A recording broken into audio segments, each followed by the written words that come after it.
I had spent years working my way up from an entry-level position to a management role, scraping together every dollar to afford the small but cozy townhouse I now called my own.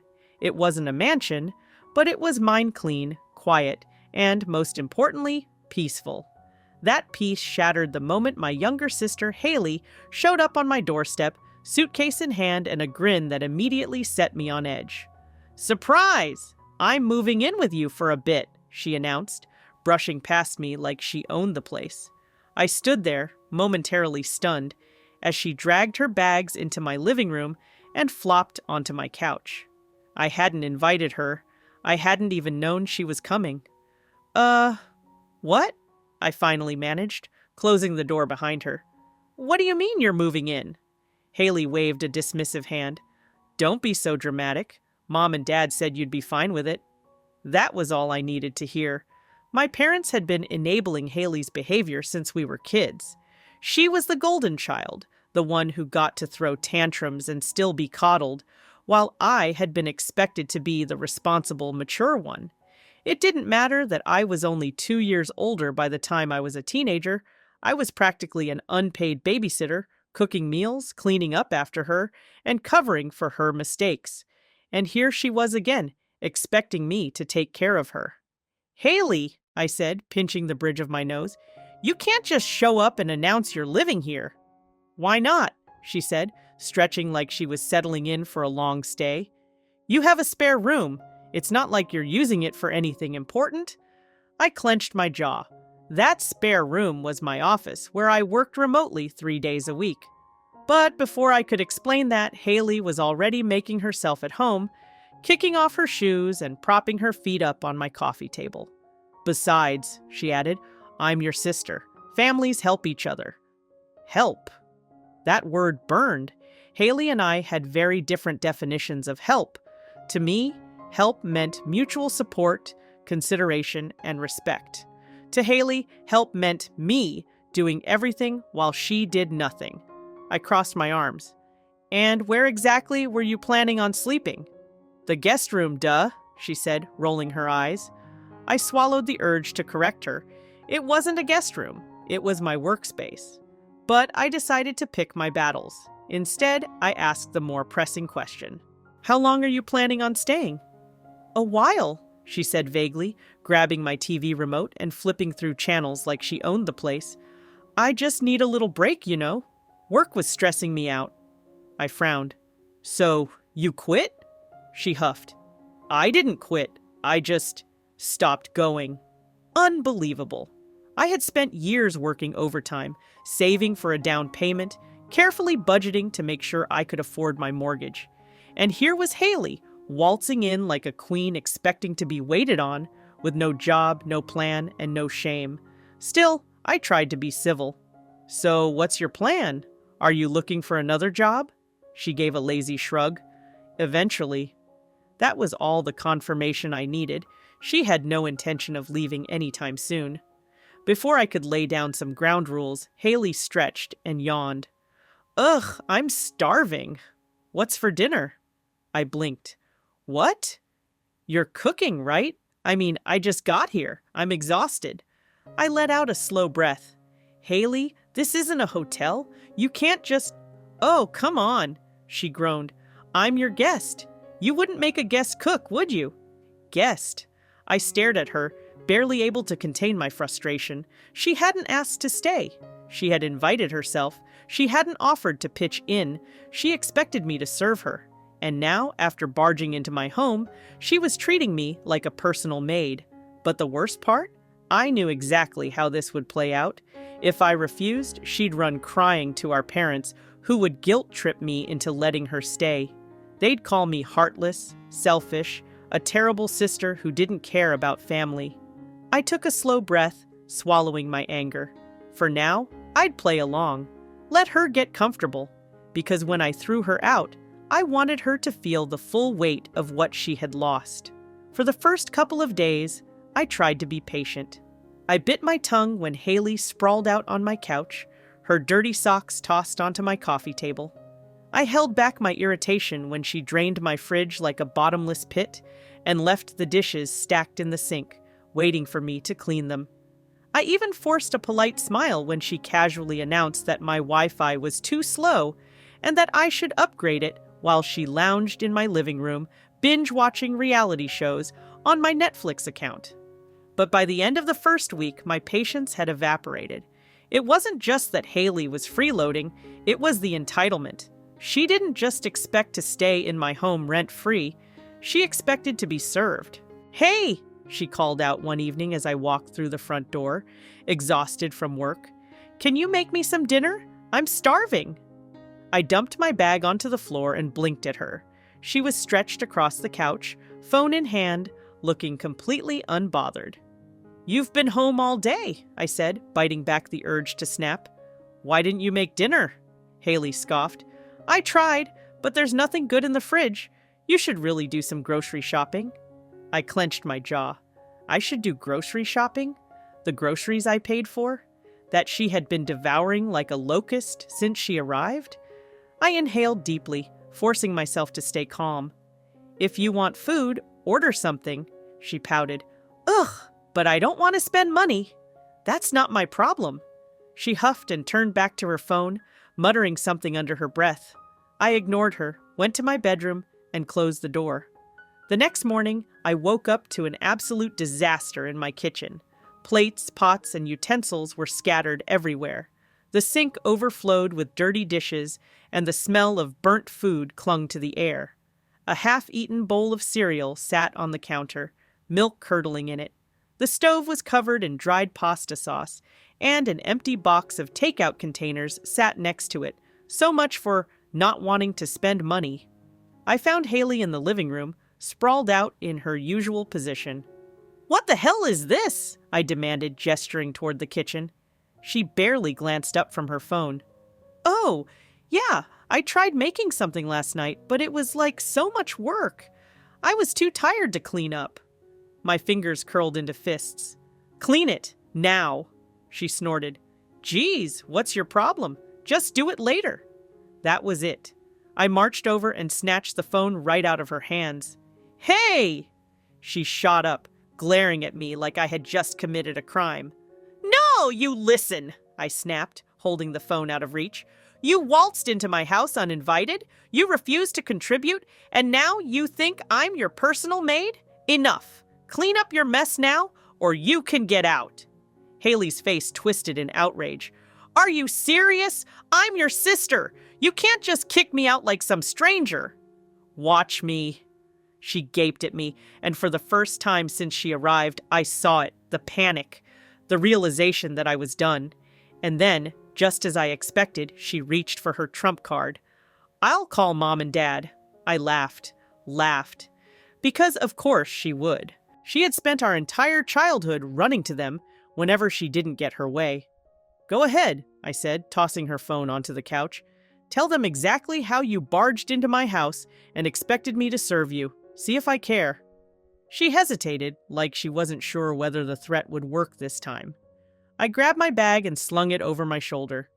"When I get back, I expect that kitchen to be spotless. If it's not, your stuff is going on the curb." I walked out before she could argue. The moment the door shut behind me, I felt it relief. The moment she crossed the line from annoying to disrespectful, she sealed her fate. I wasn't going to tolerate this anymore. She had two choices, shape up or ship out. And I already knew which one she'd choose. I stayed out longer than usual that day, giving Haley time to clean up her mess and hopefully realize she had pushed me too far. I grabbed a coffee, took a walk, even browsed the aisles of a grocery store just to cool off before heading home.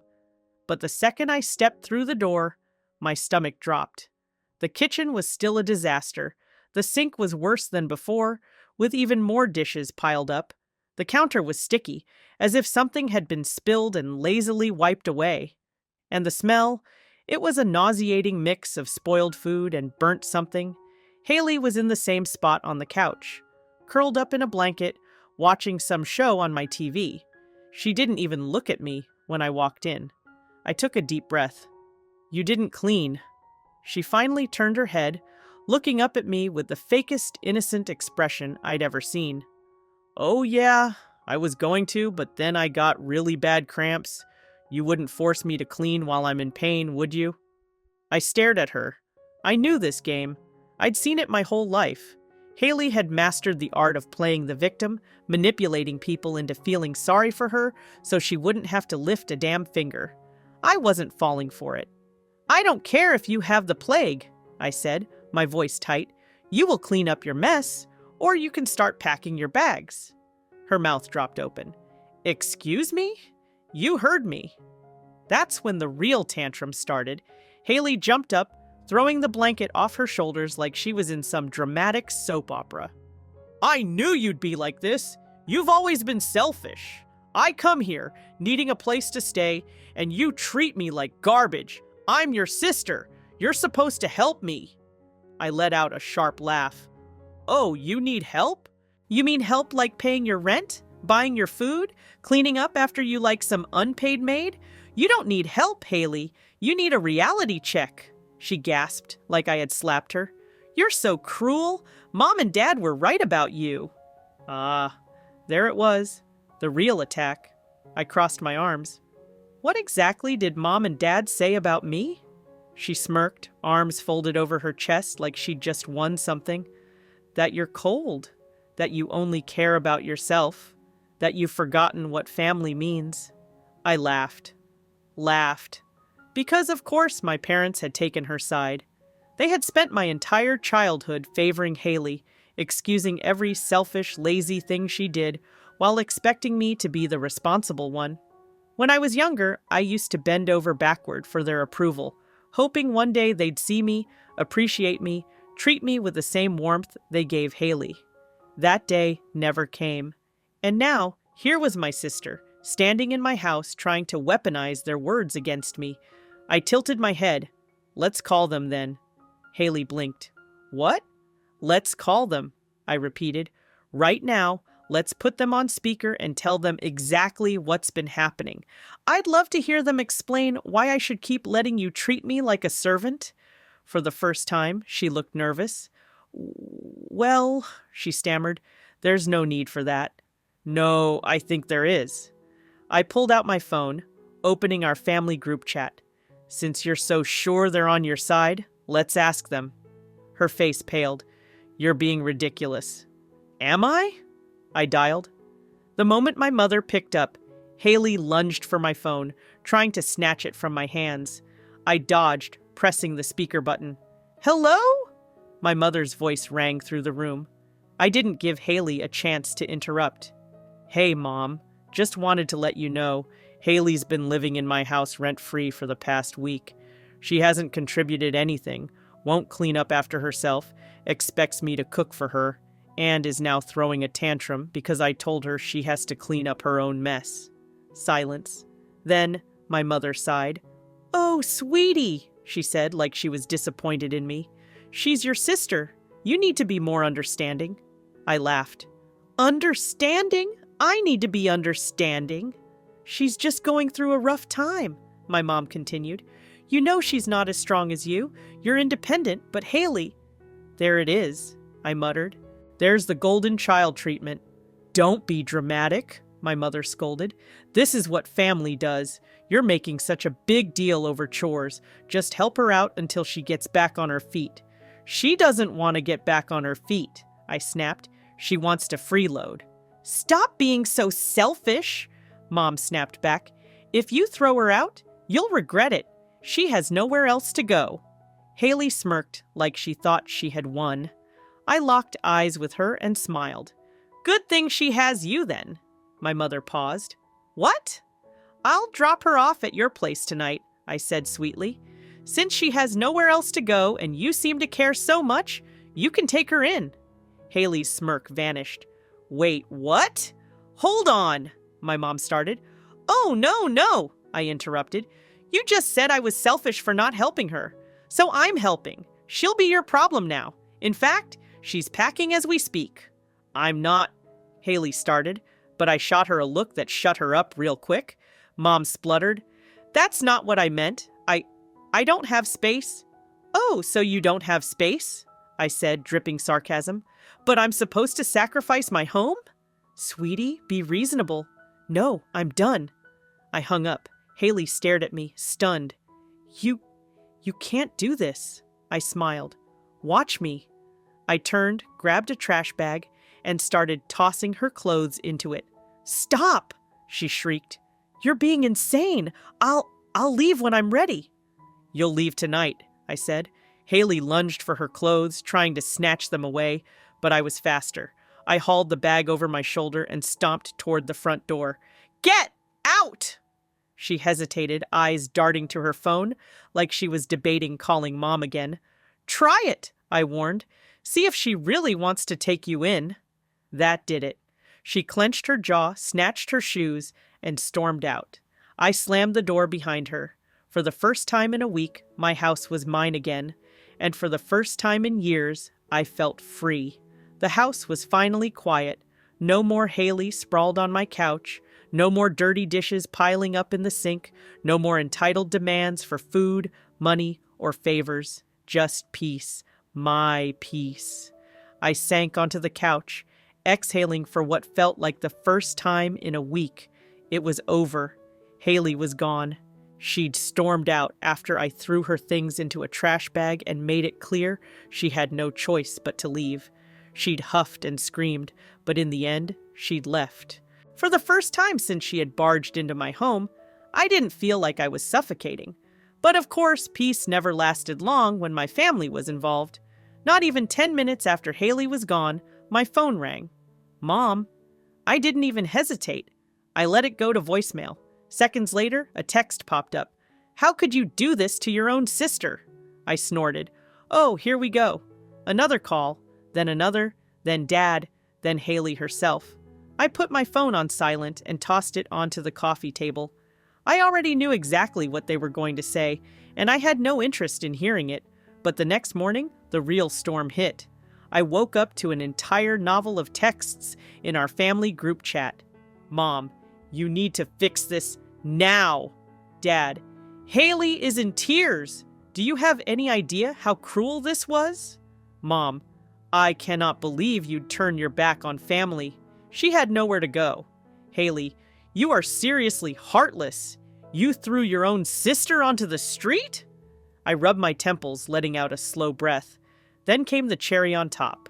Mom, I don't care what happened. You need to apologize and let her back in. I laughed. Actually laughed. These people had to be joking. I typed my response, keeping it short and to the point. Me. No. The chat exploded. Mom, what do you mean? No. Dad, enough of this nonsense. You are not abandoning your sister. Me, she's not my responsibility. Haley, I can't believe you're actually this selfish. Me, I can't believe you thought you could mooch off me forever. Silence. For the first time, they had no immediate response. Then, predictably, Mom switched tactics. Mom, sweetheart, I know you're upset, but we're family. Family helps each other. If the situation were reversed, wouldn't you want Haley to take you in? I rolled my eyes. Me. Haley doesn't have a home because she refuses to work. She doesn't clean. She doesn't contribute. She doesn't respect boundaries. She doesn't even pretend to help. I'm done. Mom didn't like that response. Mom. So what? You just throw her away? Me. You're free to take her in if you're so concerned. Mom. We don't have space. There it was. Me. Then neither do I. Another long silence. Then, Haley, you just want to see me suffer. Admit it. That actually made me pause. I thought about it. Really thought about it. Did I want to see Haley suffer? No. I wanted her to grow up, to take responsibility for her own life instead of leeching off other people and expecting them to carry her weight. But she wouldn't. She refused to. And my family enabled it. That wasn't my fault, and it sure as hell wasn't my problem. Me. I just want my life back. You had no right to take over my home, and I don't owe you anything. I muted the chat before I could see any more of their ridiculous replies. For the next few days, they kept trying to wear me down. Calls, texts, even guilt-tripping through extended family. My aunt messaged me with, "Your parents are so heartbroken? Can't you just let her stay until she figures things out? I ignored it. Then, on the fourth day, Haley showed up at my doorstep. I opened the door to find her standing there, arms crossed, her expression a mix of anger and desperation. "I can't believe you're actually doing this!" she snapped. I leaned against the doorframe. "Doing what?" She threw up her hands. "Kicking me out, refusing to help, being selfish. This isn't you. You're better than this." "No," I said flatly. "I'm just finally standing up for myself." Her jaw clenched. "You're seriously not going to let me back in?" "Nope." Her face twisted. "You're a monster." I smiled. "If being a monster means not letting you walk all over me, then sure." She let out a frustrated noise, pacing in front of my door. "Where am I supposed to go?" I shrugged. "Not my problem." "Mom and Dad won't take me in," she snapped. I raised an eyebrow. "That really sounds like a them problem." Her face burned with anger. "I hope you choke on your precious little freedom." I smiled sweetly. "Thanks. Have a nice day, Haley." And I shut the door in her face. That was the last time I saw her in person. My family raged about it, of course, but I didn't care. I refused to engage. If they wanted to coddle Haley forever, that was on them. But I was done, and for the first time in my life, I felt completely free. For the first time in over a week, I woke up without tension coiled in my stomach. No more wondering what mess I'd find in my kitchen. No more listening to Haley's whiny demands or her passive-aggressive comments about how unfair I was being. No more walking into my own living room only to feel like a guest in my own home. It was just me again, and it felt amazing. Of course, my family wasn't ready to let it go. Mom called me at least 5 times a day. I ignored every single one. Dad tried the disappointed father approach, texting me, "We raised you better than this, young lady. You don't turn your back on family." I left him on red. Even my aunt, who normally stayed out of our family drama, sent me a concerned message. "Sweetheart, your parents are heartbroken. Can't you just talk to Haley and work this out?" I rolled my eyes so hard they almost got stuck. It took them exactly 3 days to realize I wasn't going to budge. On the 4th day, Mom sent the final guilt trip. "Mom, your sister is struggling. She's been staying with friends, but it's not working out. She's miserable. Don't you feel bad?" I stared at my phone for a long moment, then typed back the only thing that mattered. Me. Nope. Silence. For the first time since throwing Haley out, they backed off. I'd called their bluff. They expected me to cave, to feel guilty, to rush in and fix things the way I always had, but I was done being the responsible one while Haley got to play the helpless victim. And once they realized I wasn't going to fold, they stopped wasting their breath. Weeks passed, then a month, and little by little, life got better. I started using my free time for things I actually enjoyed reading, taking long walks, even picking up an old hobby I'd neglected for years. I wasn't constantly cleaning up after someone else, wasn't worrying about coming home to chaos. It was peaceful. Then, about 6 weeks after Haley's eviction, I got a text from an unknown number. "Haley. Hey, can we talk?" I stared at the message, debating. Then I typed back, "Me? About what?" She responded almost immediately. "Haley, I want to apologize." I raised an eyebrow. That was unexpected. I hesitated, then sent, "Me? Go on." It took her longer to reply this time. But when she did, it wasn't a novel of excuses like I expected. "Haley, I get it now. I shouldn't have treated you like that. I should have helped. I should have respected your home." I leaned back, rereading the message twice. Had she actually learned something? Or was this another manipulation attempt? I wasn't sure. Then came the kicker. "Haley, I don't expect you to forgive me right away, but I'm trying to do better. Got a job. Looking for my own place. Just wanted to say I'm sorry." I tapped my fingers against the table, mulling it over. I wasn't about to forget everything she put me through. But this was the first time in our entire lives that Haley had admitted fault, That counted for something. Finally, I replied, "Me? Good. I hope you actually mean it this time." Haley, "I do. I didn't invite her back into my life. I wasn't ready for that." But I also didn't hold on to the anger, because for the first time, Haley had to fix her own mess instead of expecting me to do it for her. And that was all I ever wanted.